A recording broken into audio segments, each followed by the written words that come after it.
Welcome to Turek Books Podcast. Thank you so much for tuning in. I'm your host, Joshua Turek. We're never going to read all the books we want, but when someone tells us about a book, that's its own valid form of experiencing it. Our guests come in to talk about the books that left lasting marks on them as readers, and that becomes a springboard to who they are, who I am, and maybe who all of us are. So sit back, relax, and enjoy it. And who knows, maybe you'll end up grabbing a book or two. Maybe you've read some of them, and it's nice to hear someone else talk about them. We want this to be like a book club, but without the guilt. Thank you for tuning in to another episode of Turek Books. Chicago, November 7th and 8th, I am going to be headlining at the Comedy Bar. 2 shows a night for 2 nights in a row. My dad was born in Chicago. That's all I got. I'm so excited for our guest today. He is a prolific songwriter. He's the lead singer of the band Semisonic. He wrote the song Closing Time. He co-wrote songs like Someone Like You with Adele and I'm Not Ready to Make Nice with the Dixie Chicks. But also what's cool about him is he seems to be a teacher. We're friends on social media. I bask in your wisdom. Anyway, without further ado, Dan Wilson. Thank you very much. Yeah, thank you. I like that intro. I'll use that every time now. Really? That was good, yeah. Yeah, cut it up. It's yours. Thank you. Yeah. Wow, I'm honored. I'm glad you like it. Good. Okay, cool. Because, I'm honored to have you on the show. We became kind of social media friends, and I really admire your work. But yeah, like I said, I also just like that you're kind of like there. You're like talking to us. You're sharing some of your wisdom or some of your thoughts, and I'm someone who that's just how I've always been. Yeah. I have a lot of siblings. Maybe that's why. I don't know what your excuse is. I have no excuse. Okay. Yeah. Well, I think I think maybe why let's see how to put it. I once had a friend when I was in my late 20s. I was writing songs, trying to be in a band, and I was working okay. And my friend said to me, he's a pretty insightful guy, but also sometimes kind of brutally factual about things. He said, Dan, you're probably never going to be a star because you have too much perspective on things and you're too wise and you don't think that your interests are the most important thing in the world. And I was like, okay, that's flattering, but sort of sad. But since I didn't really, have mainly I just wanted to get budgets to make new music. So I didn't really need to be a star for happiness or for my satisfaction. And so I kind of took his thoughts to heart, and I was like, okay, well then I can have my sort of, broad, what would you call it, like a more big picture view of the world, and I can be less focused on my own glory, and maybe that'll work out better for me. And you kind of feel like it did? I feel like it did. Yeah. Yeah. Kind of a healthier level of it, right? Yeah. And as for like probably the way that most people encounter me on social media now, I decided in the mid-teens that I was going to try to figure out a way to engage with social media that I would find enjoyable and kind of challenging, almost like a writing challenge of its own. And so I started writing these super short, aphoristic pieces of musical encouragement and advice.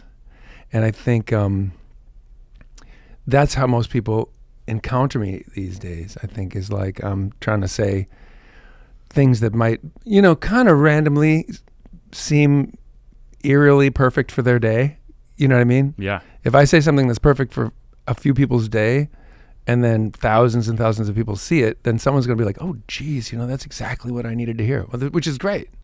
But that's how I'm kind of like treating the internet as like a writing challenge, to write a super short thing to encourage somebody to live an artist's life.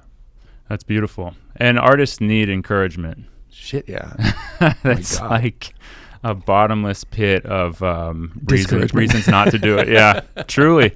And then that's, that even on a spirit level, let alone the capital equation to everything. And yeah, hearing you say that, hearing your friend's assessment of you, it reminds me of this Richard Hell book I read this year. something a clean tramp. It's his memoir, Richard Hell from the Voidoids. Yeah, exactly. He had some beautiful passage about how a star gets made, and then by virtue of the fact that they are a star, it's separated them from everyone, and they hate everyone because of it. And yet, I don't know, he just did this beautiful like paragraph of contradictions about that, but it ultimately led you to this feeling of like a superstar is someone who's kind of in a hell of their own making, and everyone else is, and they're ensconced in it. Yeah. And it's just got to be the biggest blessing and curse. So I don't know. It's just kind of interesting hearing you say that, because you don't strike me as someone who's in a hell of your own making, and yet by every account a very successful artist. Yeah, I've been lucky many, many times in a row, or I'm got something going on, one of the two. Yeah. Hey, take them both. But I guess that was my big point I wanted to get across. I just really appreciate where you're at in this moment, the words that I've caught from you, and I was really excited that you were going to do the podcast. I don't know what your reading life is like, but I'm enthusiastic to find out. Well, I'm like, first of all, I'm just going to say something about your work, which is when I first encountered your pieces online, I thought of them they seemed like online posts of a very artistic variety. Like that's what they seemed as, like if this is the art form, it's saying something into a camera in a way that's compelling and funny and changes your mind in some way. And I really, really enjoyed them a lot. And then a couple times you might have posted the text of them, and they looked like poetry. And I was like, oh shit, this is much less funny in the reading, but it's awesome in another whole other way. It has a different kind of flavor when it's written. And then when I heard you had a book, I was very excited, because anytime something kind of boils down to a book, I'm even more into it. So that's kind of why we're here. Yeah, exactly. Because I was like, the dude made a book. Whoa. And I've enjoyed that book. I'm glad. Thank you so much. Yeah. Yeah, well, you talked about the social media stuff. You were figuring out, okay, how can I use this as a tool for something that's interesting to me, like a writing exercise? Yeah. And similarly, I've just been like a barnacle in LA. Nothing career chasing has ever worked for me. I'm a failed child actor. My mom got me started young. So it's been this very odd lifelong quest. But in the process, I've discovered a lot of beauty and kind of what life and creation actually boils down to for me. So right before the pandemic, I just it was one thing after another went wrong. So I was like, you know what? I'm just going to take my dad's old video camera and make these little 60-second shorts of my friends, fake French films where I'm speaking French using Google Translate and trying to intentionally just butcher the language. I'm sorry, France. To all the French people. I'm sorry. And my French friends were like, hey, if you want me to narrate I can help you, bro. And, then the pandemic happened, and I turned the camera on myself. Yeah. And there's something really interesting about how we're able to connect with people and build that bridge. And, some of the things people get back to me with, it's really kind of the whole reason I set out to create. It's to build that bridge to connect us from one person to the next. And so, trying to kind of use these mediums, infiltrate these mediums with a certain message that you want to make, even though it's always hidebound to the medium, which is making stockholders for the Meta company wealthier. Don't worry, we're going to edit all of that out. No, leave that in. That's important.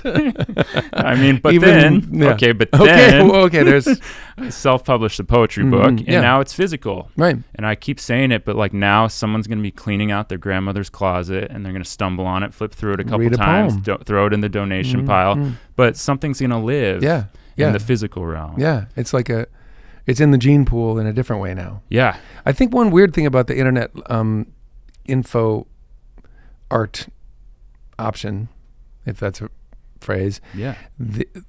One weird thing about it is it's super subtly tuned in to figure out if you're working for them or working for you. And I'm talking about the cloud people who own the shit.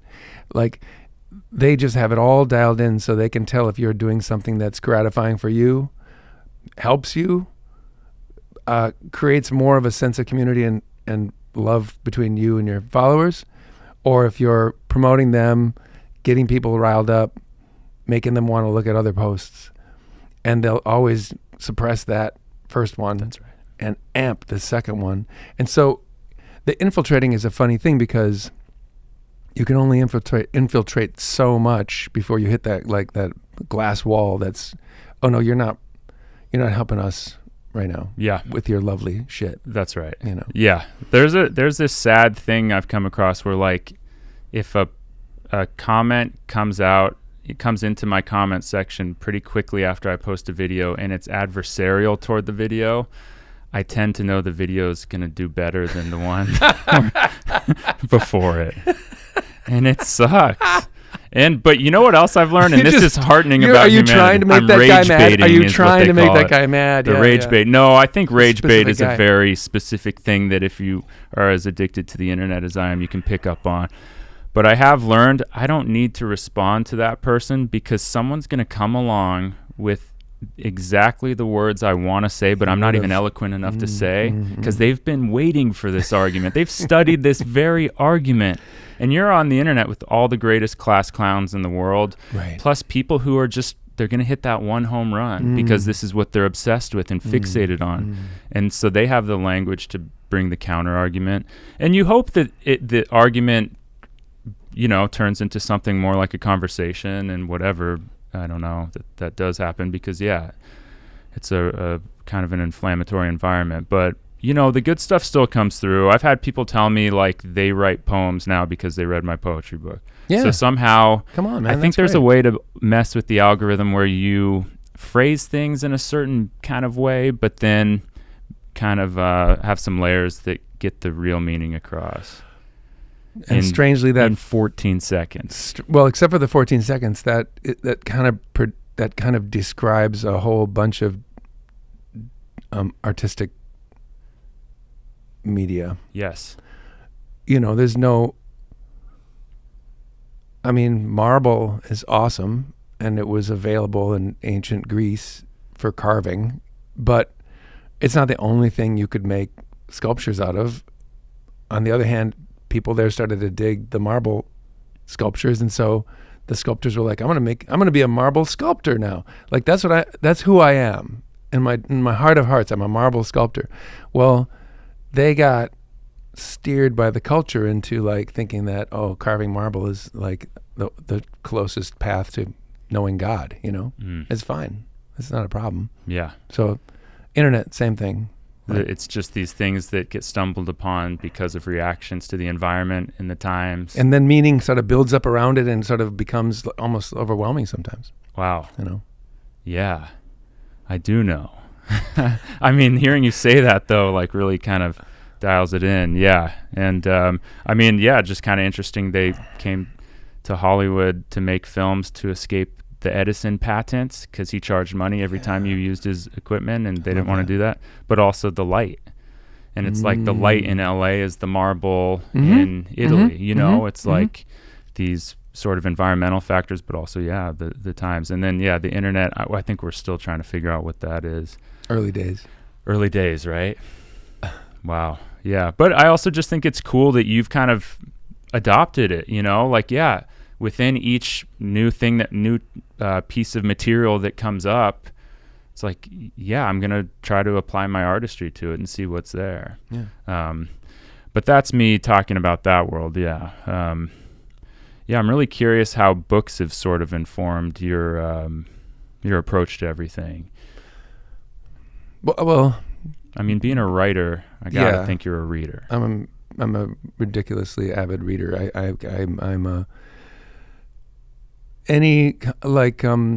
there's this cartoonist that I love named Tom Gold, and he writes for he makes cartoons about reading and books, and some of his cartoons are basically depictions of houses where every square inch is a bookshelf and every bookshelf is full of books, and the person says, it's not hoarding if it's on a shelf. That kind of thing. So I'm sort of that person, and I'm on AB Books, once a week, like buying a book. Mm. Like and then I have too many. Mm-hmm. But I'm super into it. When I was a kid, it was, it was sort of more like an escape.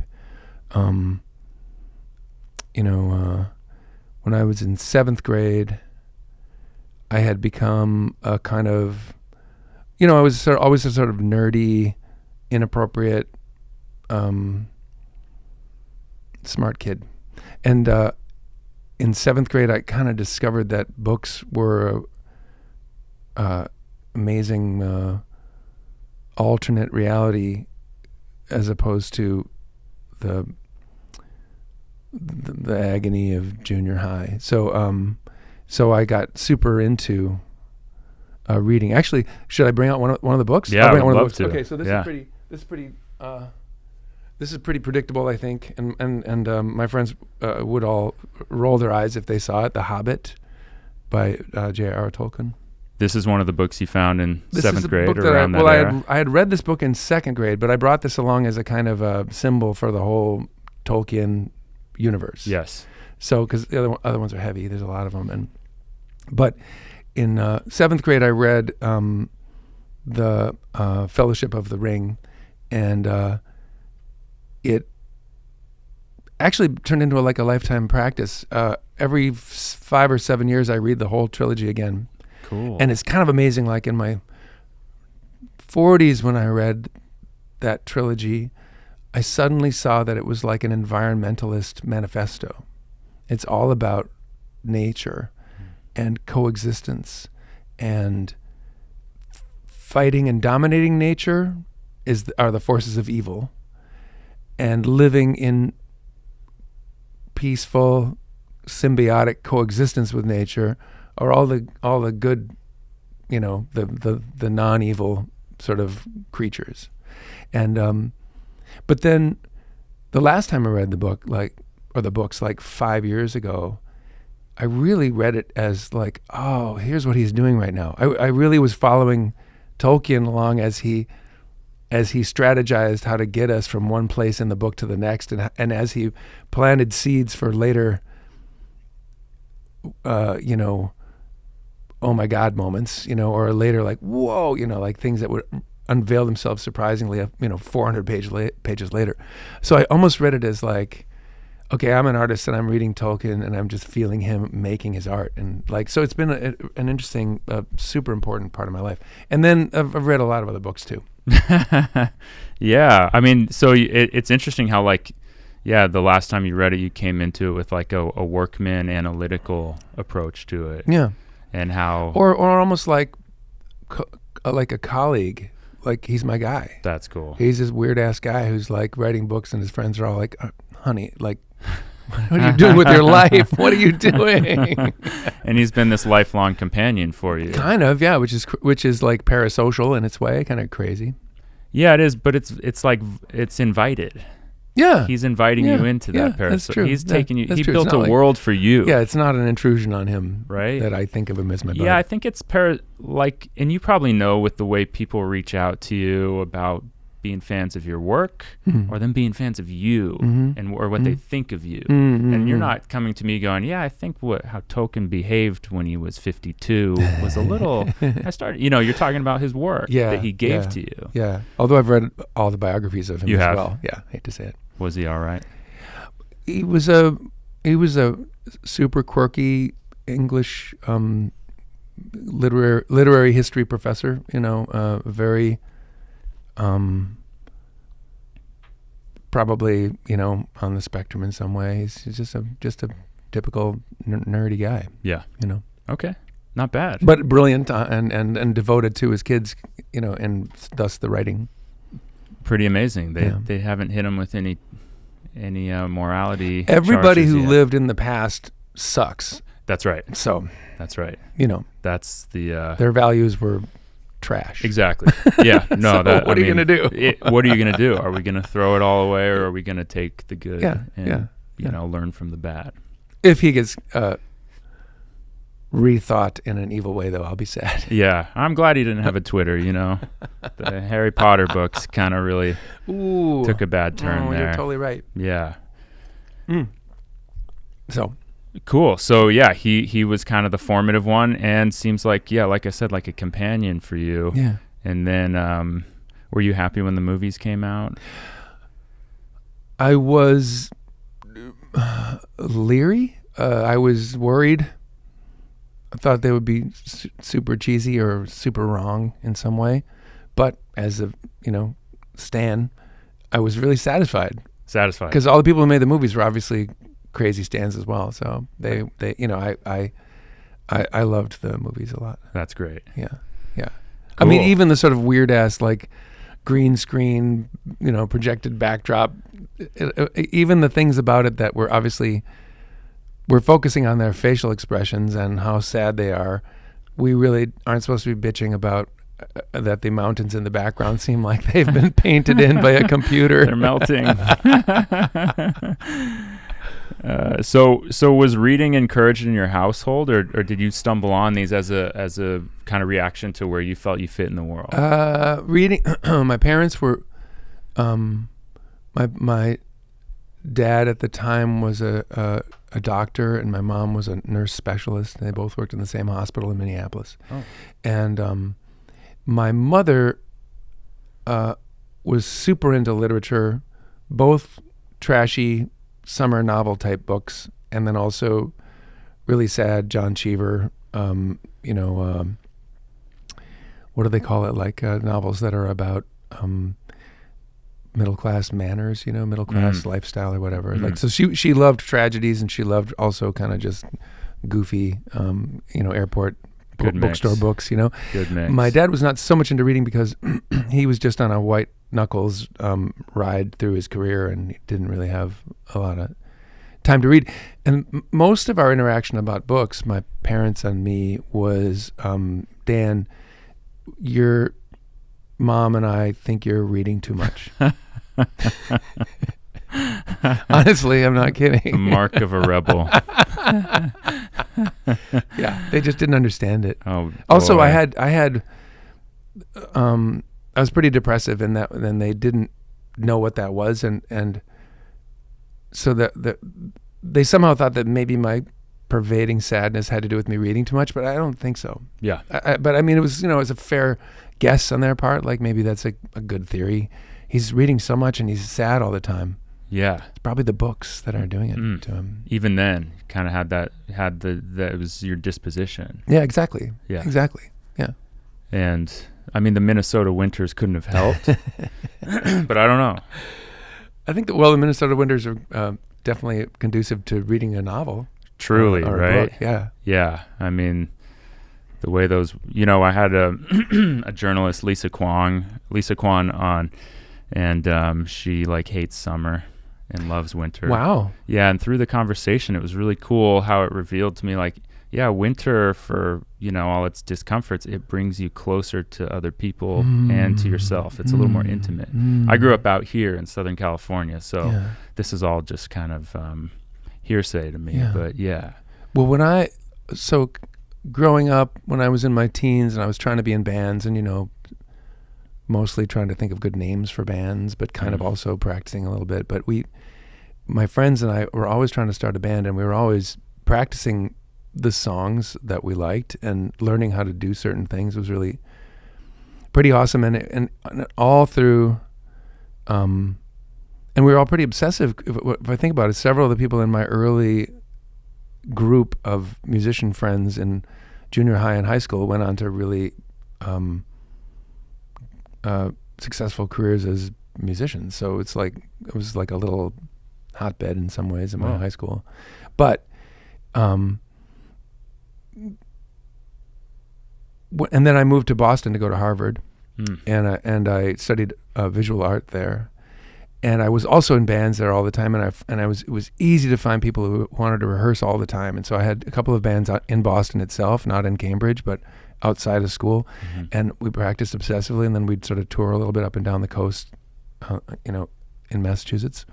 And that was all to my liking. It was so many people willing to just practice a lot, And then I moved to San Francisco after college, and I met tons and tons of musicians, but they would all cancel the rehearsal and they would be like, "We're going to go to Marin and like prance around on the top of this one mountain. We're hiking what the fuck? Point Reyes. Yeah, exactly.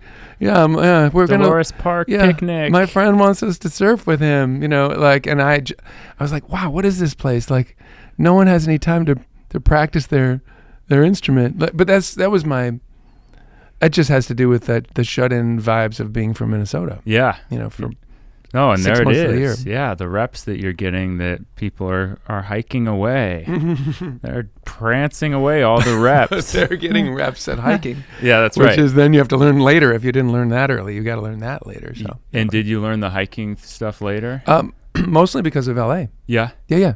Cool. Yeah, mostly. The first time my wife and our 2 kids and I moved to LA in 2010.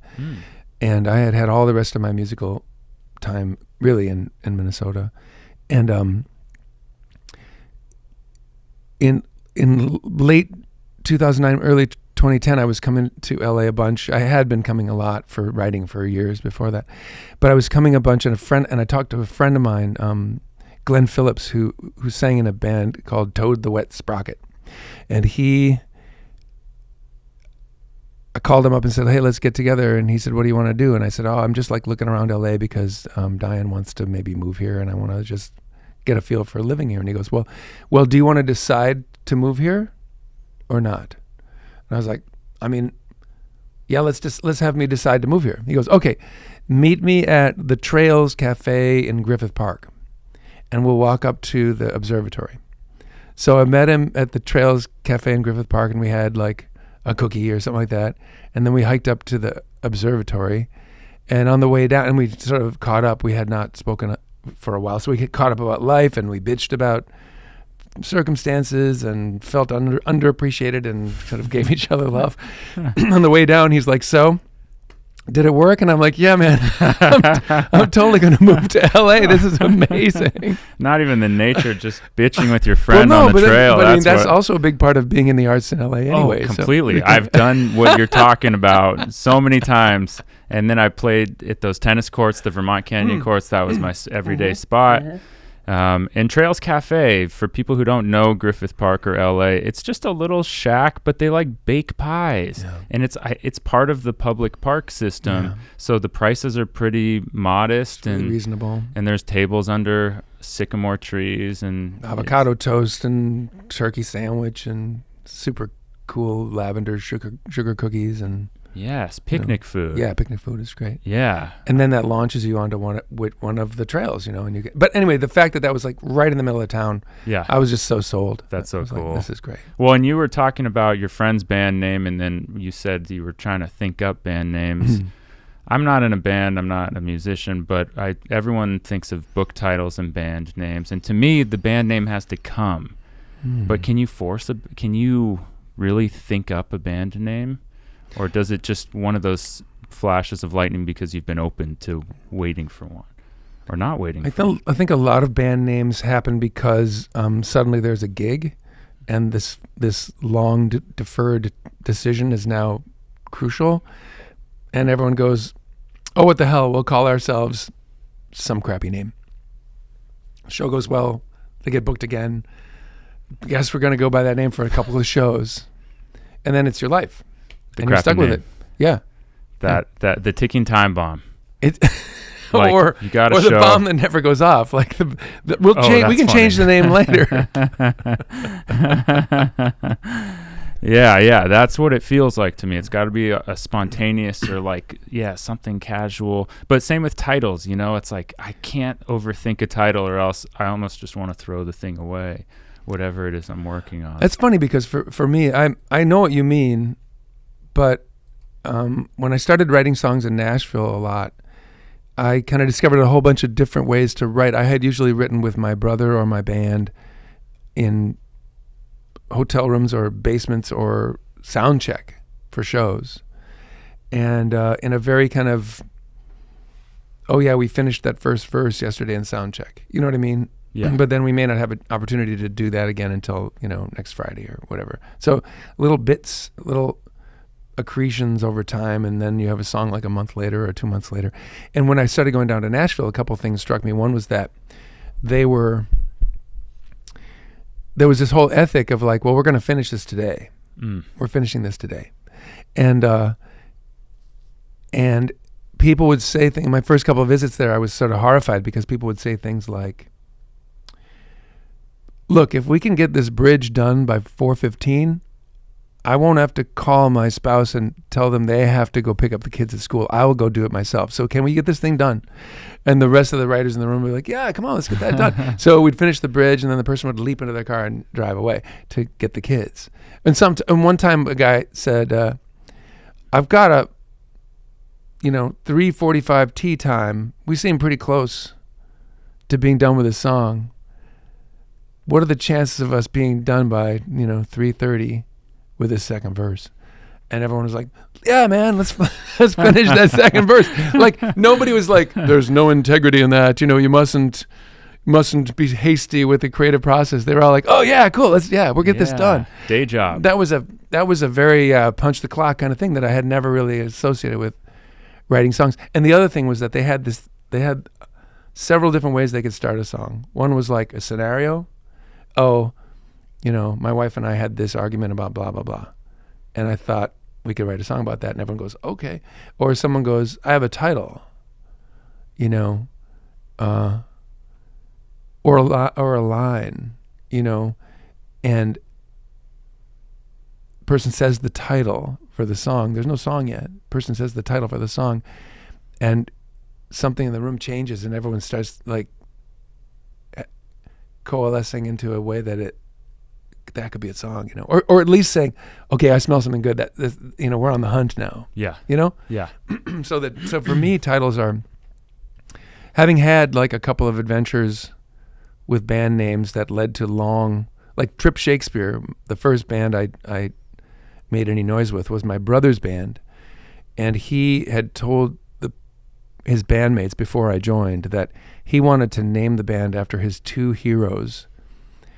He wanted to call the band Kirk Shakespeare because he liked Captain Kirk from the show Star Trek, and he loved Shakespeare's plays and sonnets.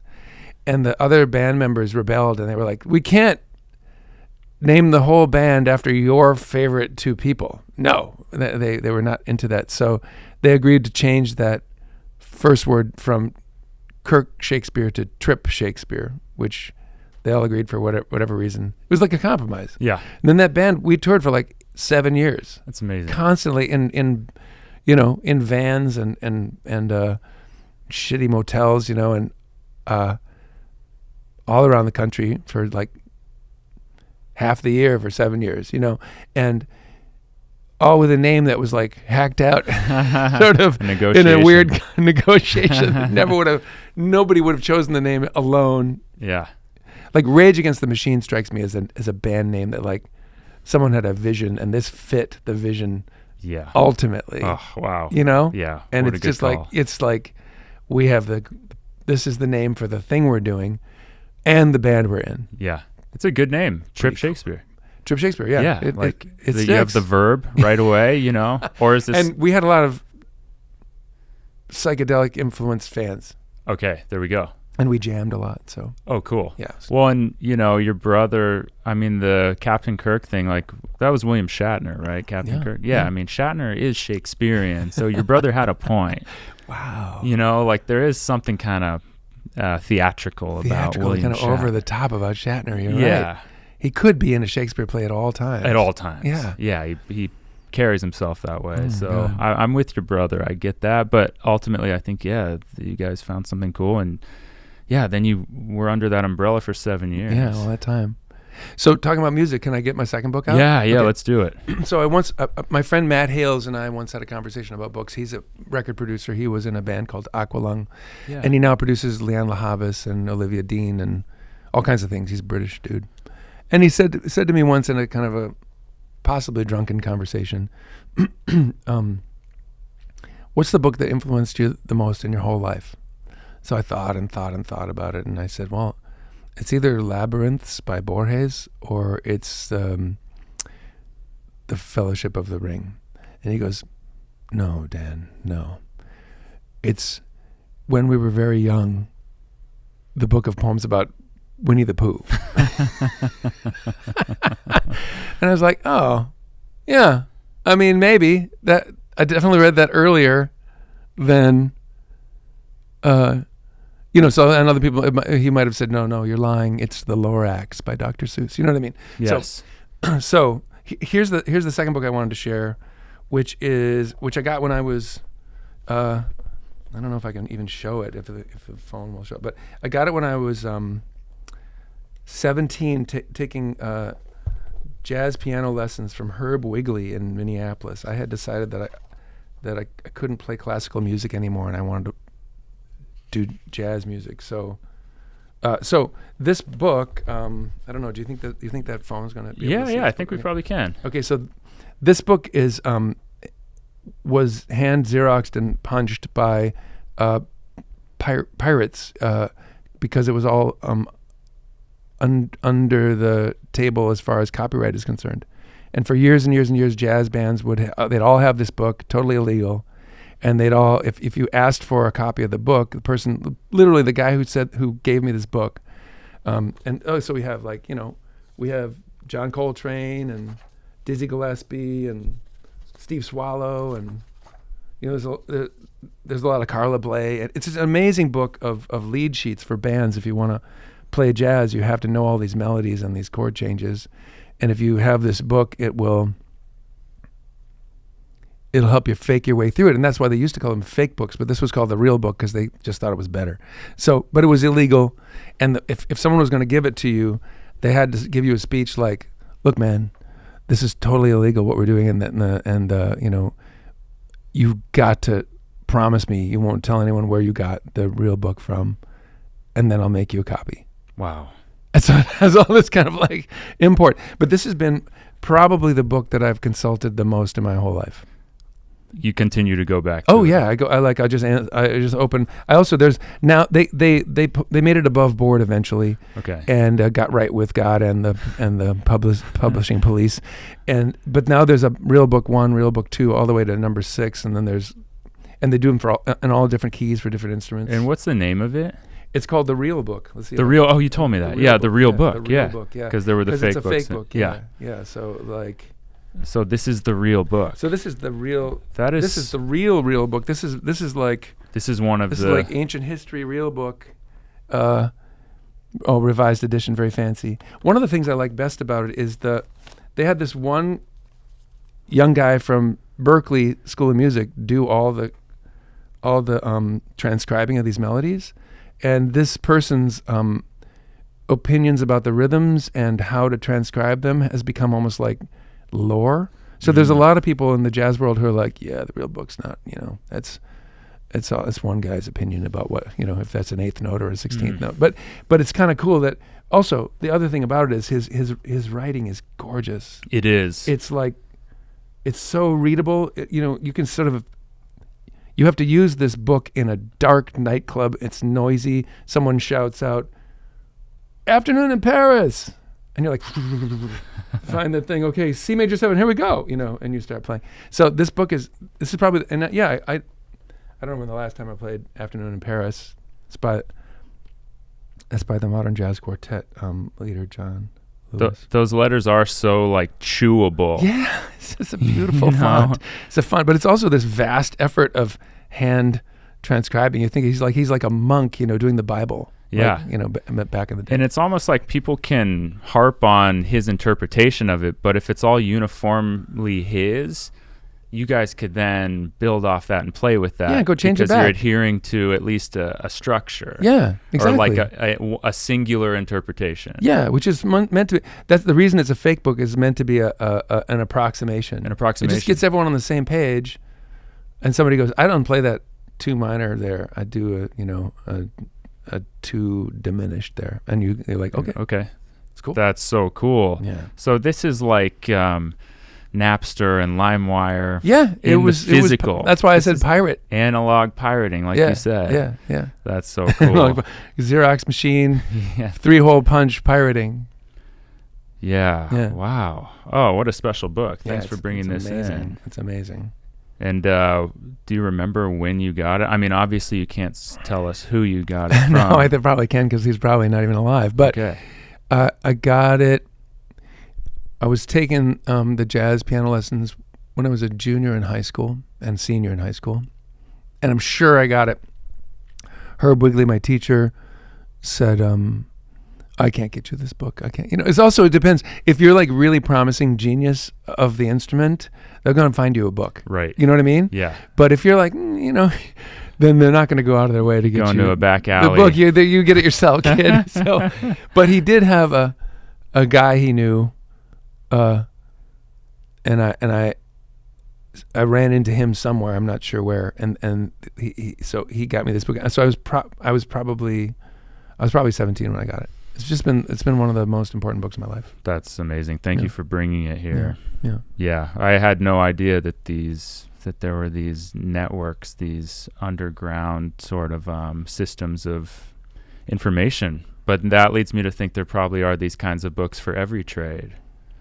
And I like the parallel to Napster and LimeWire because it's like it's a little black market, a very specific black market with minimal victimization, except for Sonny Rollins isn't getting paid for this song on the page there. Ultimately, it's information sharing. Yeah. I mean, as a musician and someone who's made their living doing that, if one of your works ended up in a book like this, that would be what you'd want. Oh yeah. Yeah, but I can see why people get uptight about it. Absolutely. But it's definitely it's almost like we're sort of out of the woods of that. There's just no way to stop people from. People can just like listen to all your songs and extract the essence of you and just use that instead now. Yeah. So they don't even need your individual jams that you create anymore. Right. Yeah.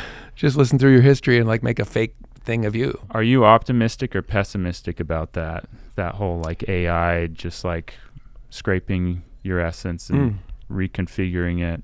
And some people go, oh, this is a tool. This is just going to amplify what you already do. And other people are kind of like, this is theft and it's soulless. I don't know. I mean, it is kind of theft, but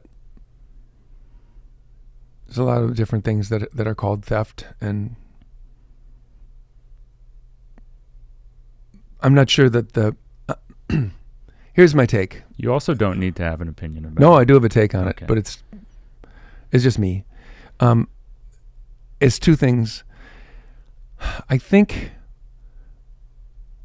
forever, however long this lasts, maybe this won't last forever. Maybe this is almost a thing of the past. But I think the reason, like, we like works of art partly because they're just awesome, and partly because we know where they came from, and we have some reason to think that the person who made it had some reason to make it. And we have our however messed up, approximated, grainy,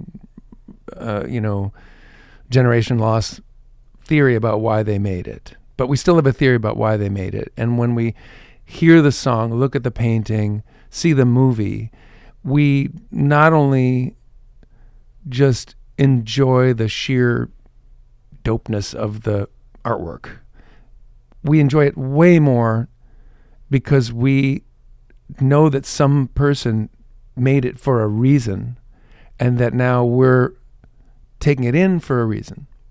And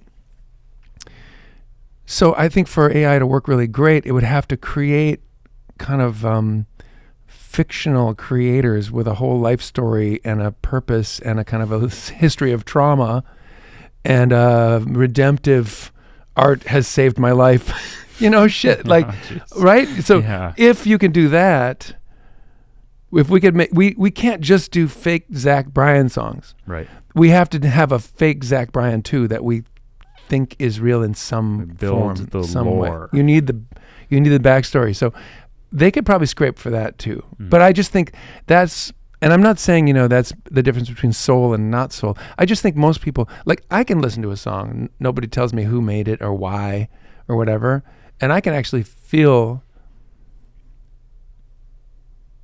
the creator in there doing things and making decisions, and I can kind of almost place them in the culture, or I can be like, I have no place to put this person.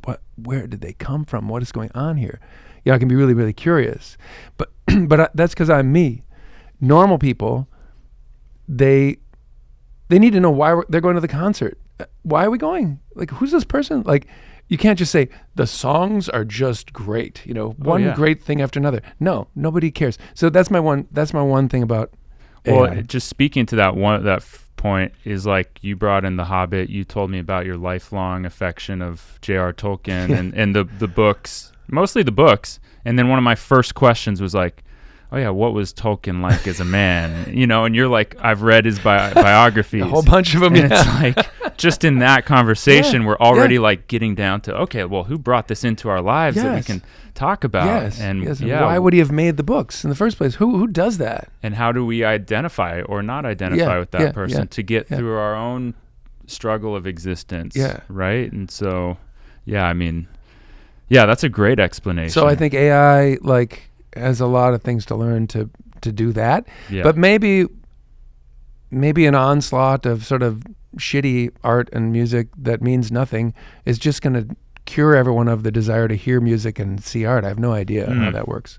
Probably not, but maybe. My optimism is it'll be shitty enough that it pushes people toward humane, and also it gets them out, like it gets them to shows. Yeah, just see something in person. Replicate the in-person experience. Yeah, much as they're going to try to. Yeah. But yeah. Well, the hologram Tupac never came back, so No, that was blessedly brief anyway, but just brace yourself, man. Okay.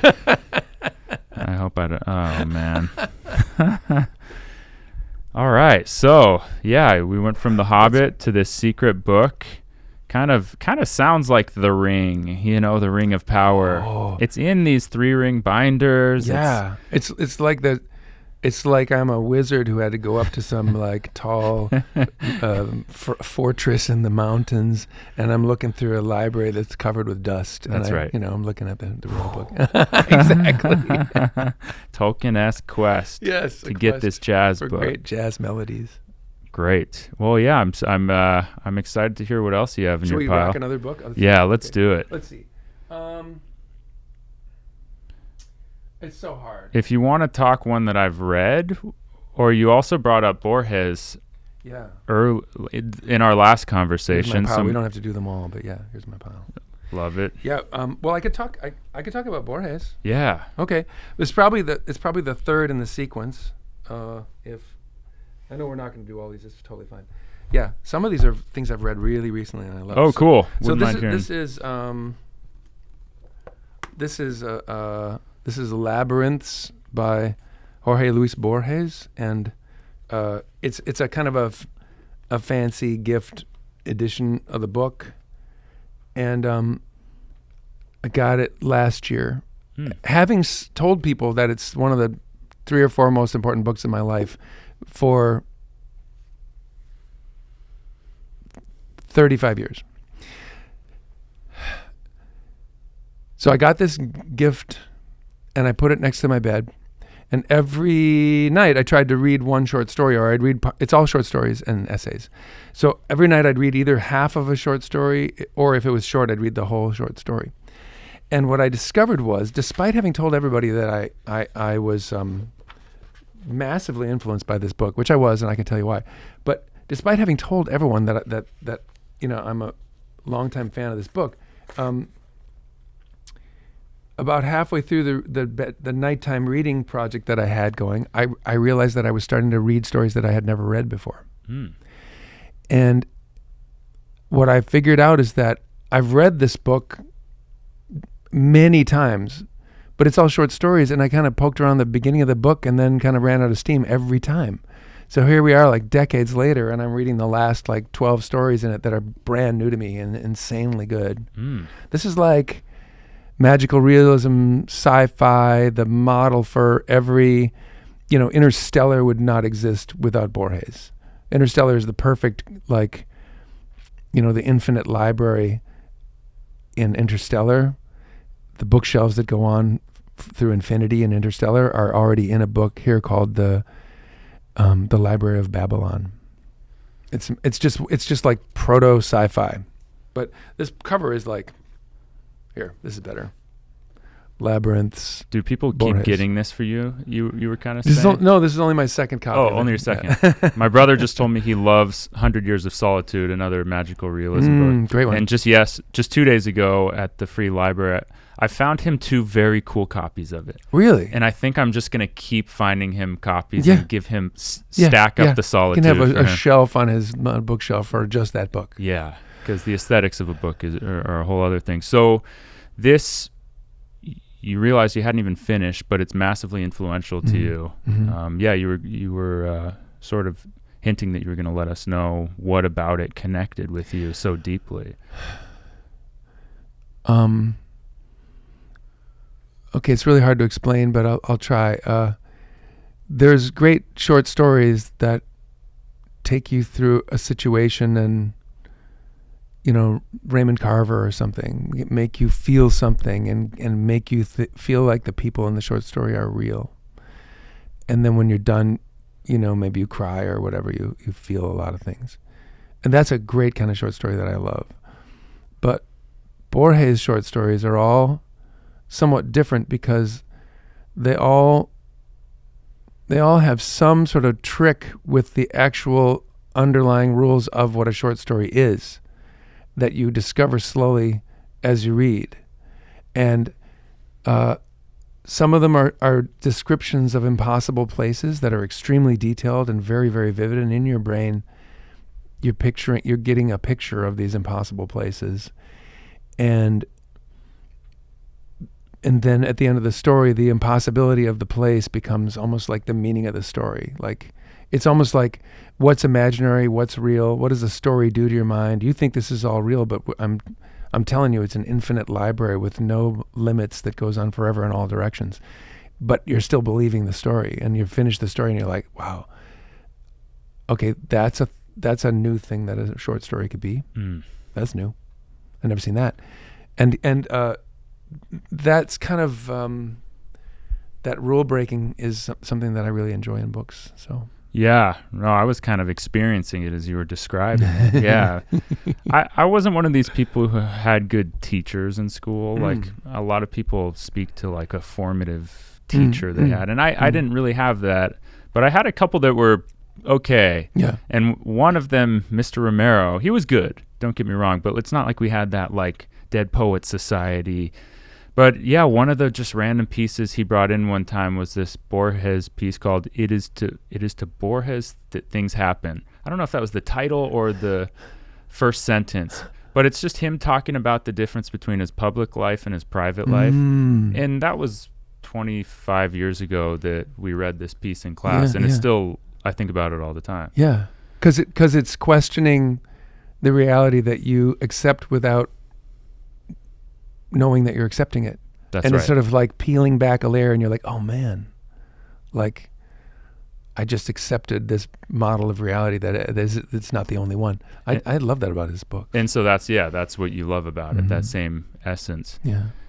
And do you remember where you were when you first read him, or has it kind of all melded into one long experience? It's probably college days or so. And I think my friend Lou Amder might have been the one that pointed me to it. Was not in any of my high school classes, and it wasn't in any of my college classes, I don't think. Yeah. But I think my friend Lou, who was going to college in New York, I think it was around then that he told me about the book. It's so fascinating how authors from different places find us. And then like I was reading Mark Twain, not maybe last year or the year before, and just thinking, oh, okay, so in 150 years, people have not gotten any funnier. we have not evolved at all, because Mark Twain is funnier. It's already super funny. Yeah, he's as funny as Larry David. He, it was great, but like, wow. Or Dave Chappelle, whoever you like. Yeah, and but then it gets me thinking, but wait, is it just because his books survived, and were there even funnier people? And then I think about that Borges, like, were there people taking you even further out than him down in where was he Argentinian? Yeah. I don't know. It just gets me thinking. Yeah, I guess once again, kind of back to the source, the lore, the humanity of it, even beyond the words. Yeah, for sure. But I have a copy of that, and it's a different copy, so maybe I'm going to mail it to you. Okay, thank you. Okay, yeah. Then I'll start my collection of start your labyrinths, and then you could build a labyrinth out of the books. Yeah, okay, so that's cool. So then you read those final 12 stories, and it was like you got a whole new book out of it. Book. It was actually kind of amazing. There was one of those outcomes that I hadn't really anticipated at all, because I sort of in my sketchy way of remembering, I just thought, I've read this book so many times. Well, it's true. I had cracked it open and read for a while, a whole bunch of times. Well, it got you, those first few stories got you so inspired, you just like went out and did other stuff. Yeah. It's how I feel. I was talking about like certain books speak so much to how I view the world that I'm almost too excitable when I read them. Like The Death and Life of Great American Cities. I was talking to my friend Corey about that on the show, and how like she paints a vision of how a city should work and how to humanize it and what works in a city and why. And like it just gets me so excited that I'm like, I don't know if I could finish this book, because it's just like I feel powerless to enact my passion for this book or something. Yeah, I don't know. So, not to project my weird reading tick on the labyrinth thing, but yeah, just one of the cool things that comes out of reading, It's like an enthusiasm you can't even really bring to the book because it's like a little overwhelming or something. Probably fits in line with your parents telling you maybe you read too much. And I think they were in danger because if they engaged my reading self too much, I'd begin kind of, little mansplaining to them about the book, and like wearing them out with my, youthful, pedantic attitude about books. So, well, I was thinking when you were talking about that comic, how like my nightstand is just stacked with too many books. Now they're on the ground next to it. Yeah. And my recent thought was like, I feel like I told you this or something. Maybe I brought it up here.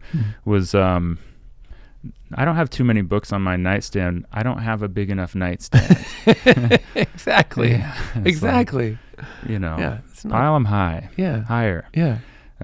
Well, cool. Yeah, that's a great third book. We're getting a lot of versatility so far in sort of your reading foundation, which is cool to hear about.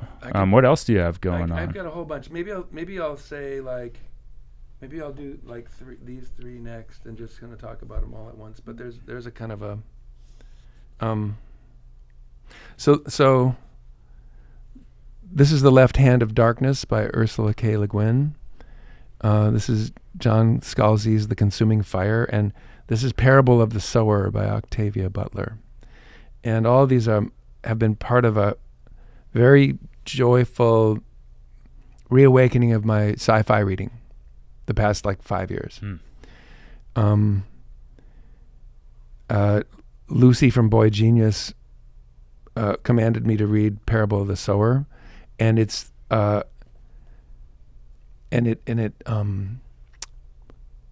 chilled my heart for some reason, because a bunch of it is about California in 2024. It was written in 1993 or something like that. Exactly.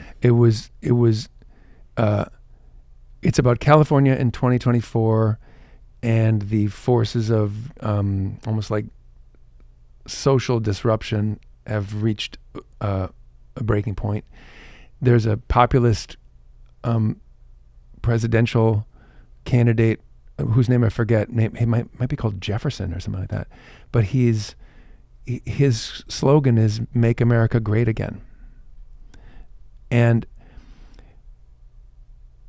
that's already enough to make my hair stand up anyway.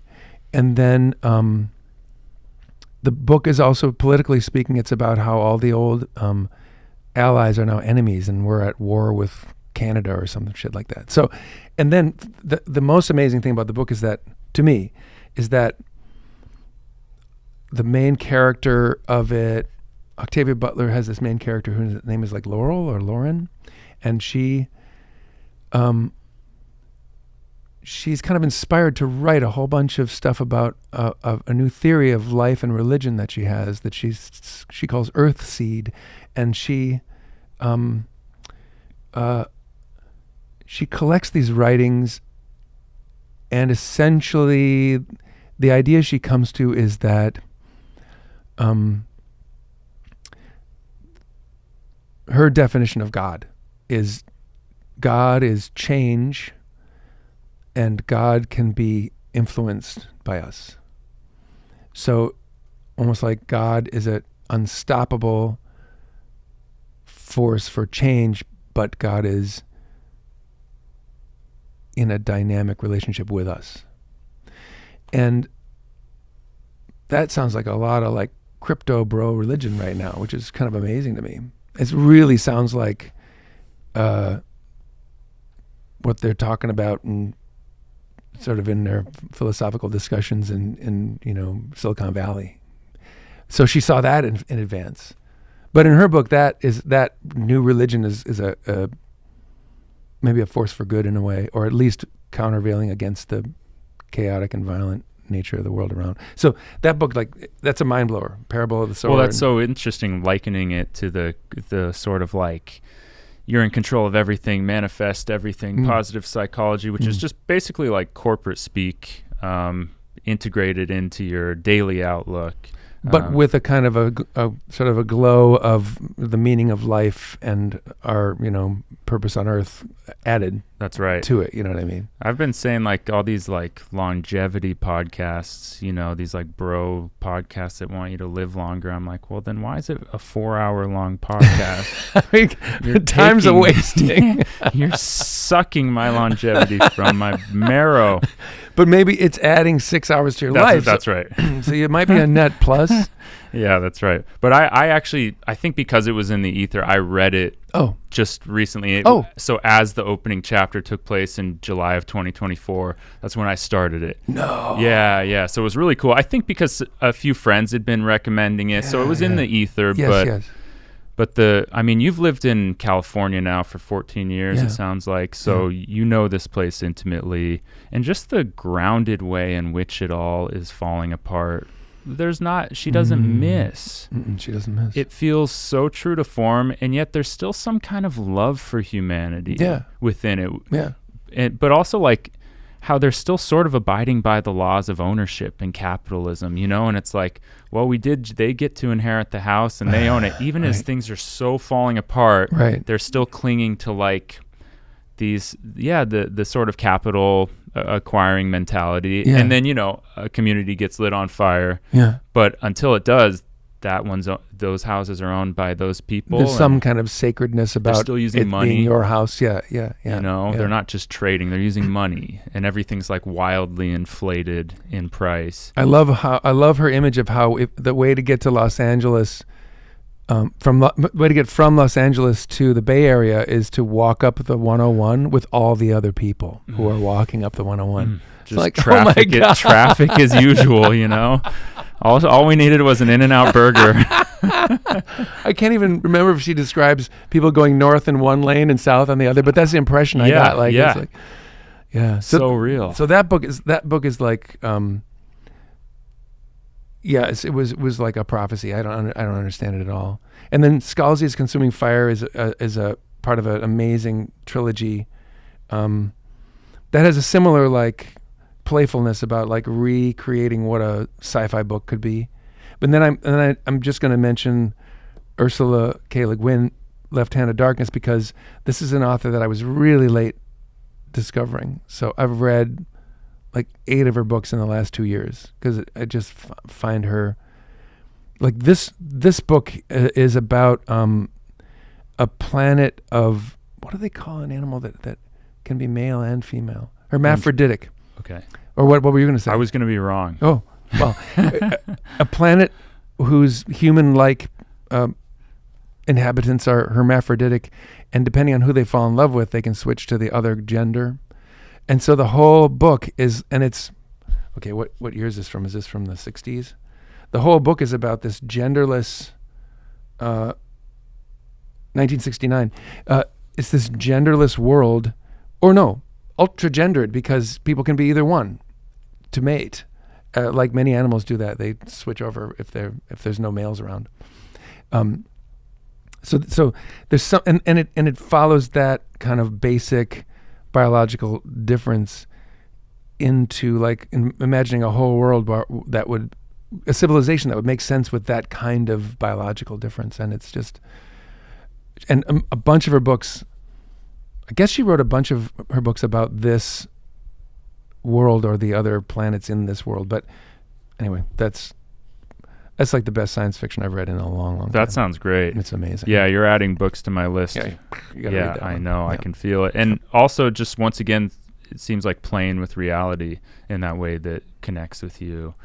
Is like, I guess that's like science fiction at its best is, let's change a few really basic major rules about existence and then play it out. Yeah, let's radically explore them. Oh, I mean, hearing you say it like that, it is like, these are the thought experiments that lead to our world. Mm-hmm. Mm-hmm. It's like some people, like, I mean, in the sad sense, Octavia Butler, where we're like, she predicted it. It's like, well, also did these thoughts dictate a direction of things? Not to say her book is responsible for the Trump slogan or whatever, but just like maybe the collective conversation that these books impact, does alter because of that. And when someone writes so beautifully and so believably and so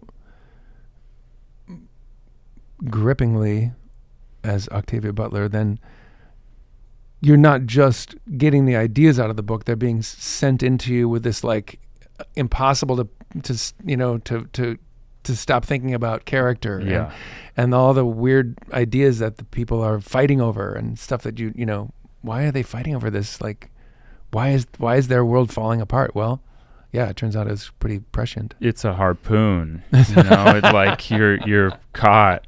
Well, and that makes me think like a book is a harpoon. Yeah, right. Print it.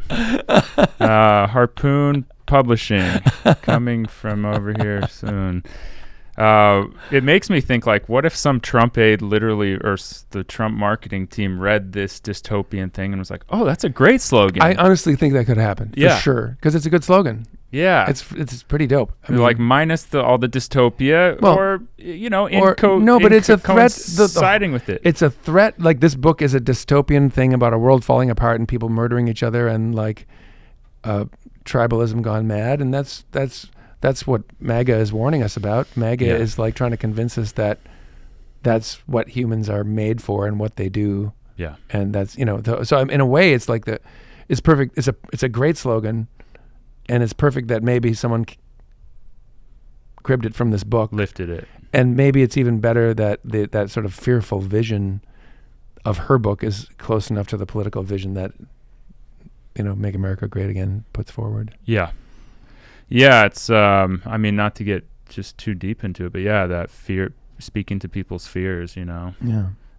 We were driving out in farm country up in Oregon last week, and you see all these Trump signs, and, we're in the middle of nowhere, and it's not an intellectual leap to understand that, if you're in the middle of nowhere, you're not encountering diversity every day, you've been raised in a certain direction, and someone's speaking to your fear as the media is speaking to your fear. It's like, that makes sense. I don't know why it doesn't make sense to other people. Like, that it's not that illogical.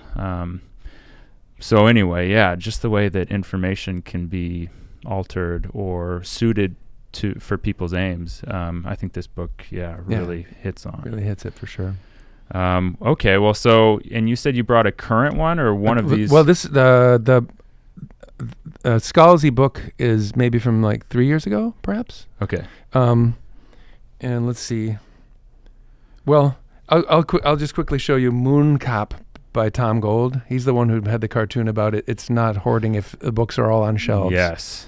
So this book, Moon Cop, is one of Tom's cartoon book. It's about a guy whose job is to be the only police officer on the moon, but the colony has kind of been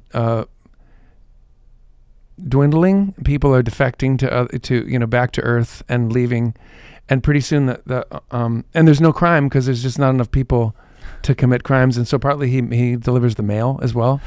And so it's just this really sweet book. And in the end, the only people left are the lone remaining cop, and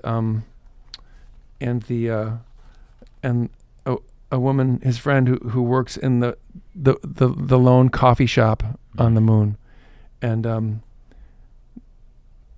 now they're alone on the moon and there still hasn't been a crime.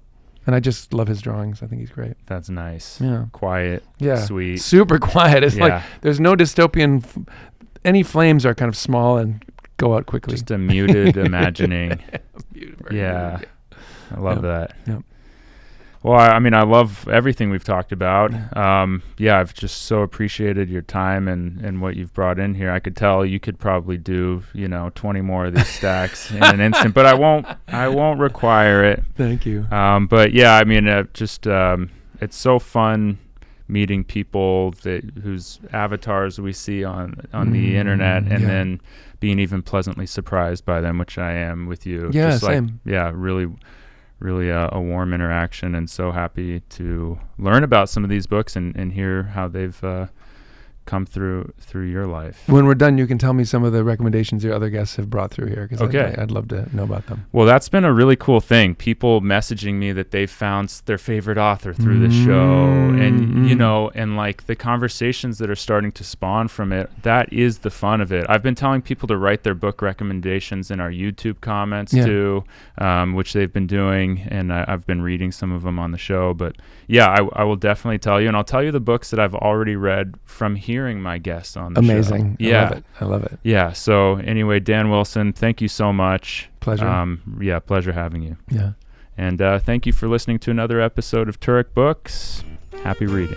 Thank you for listening to another episode of Turek Books. Be sure to like, subscribe, thumbs up, any kind of thing that could help us get listened to or watched by more people. We really appreciated having you, and hope to see you again next week with a new guest and plenty of books. Take care until then.